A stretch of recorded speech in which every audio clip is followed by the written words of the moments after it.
there, it's Jess. I'm going to show you a quick tip with our DecoEtch. So I'm going to use the Vintaj BIGkick by Sizzix and one of our DecoEtch dies. This is Forgotten Times. It's one of the original releases we had. I love this because it has some really cool steampunk elements, keys, clock, locket, birdcage. So you could put a variety of different size blanks on here and tile them and run them through at one time. So that's a lot of fun. I'm going to show you with 4 of our different metals.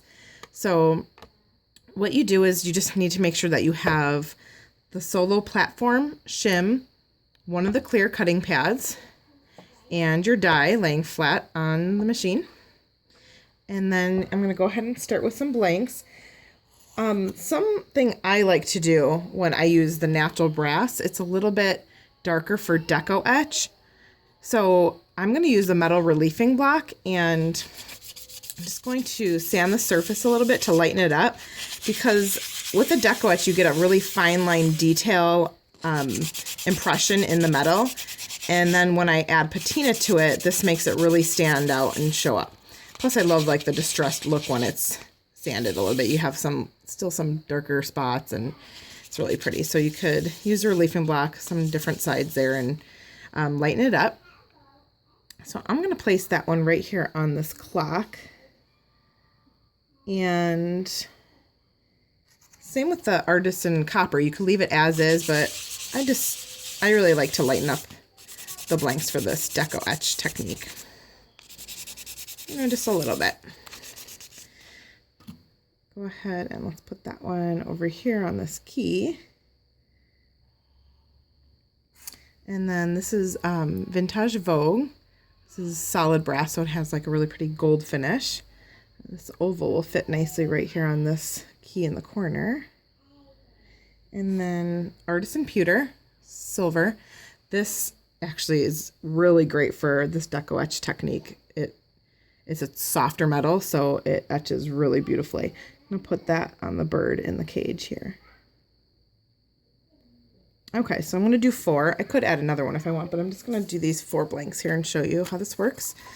So you're going to add your second cutting pad. You could see mine's very love-worn here. It has been used a lot, so this is okay.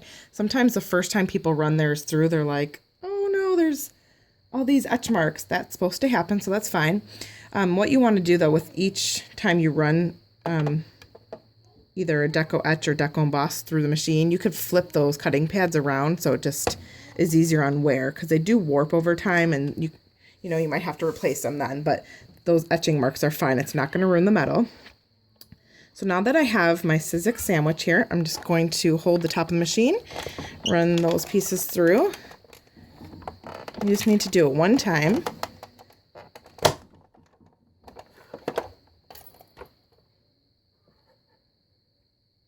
Okay, so now you can see the back side. That's kind of like the slightly raised or embossed side of it. And let's see here.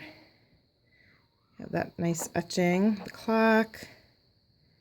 We have a key, cute little bird. And then that small key and kind of flourish. So, to make those really pop, what I do is I simply brush patina on, and then immediately while it's still wet, use a paper towel to wipe it away. So with the clock, I applied cobalt. These are some of the colors that work best for DecoEtch that I have found that stand out. You kind of want to use some darker colors. And then this little key on the Vogue, I used earth. It's a nice brown, earthy color. Hopefully you could see this okay with the lighting. And my favorite on the Artisan Pewter, is onyx. So it's black. And then on the, this is Artisan Copper. On the Artisan Pewter, on this one here, I did use verdigris for the bird cage. The onyx looks amazing on the pewter as well. That just really stands out, but I kind of wanted more of a faint kind of look with that bird cage. So just use a dry brush on small sections and use your paper towel and wipe off immediately, and you'll have this really nice, beautiful etched look for your designs. There's a lot of DecoEtch dies to choose from. Some have larger all over patterns, some have smaller things. Here's a really pretty flower design one, smaller flowers and large and leafy areas, but check out our website and our gallery for more ideas. Have a great day. Happy designing. Bye.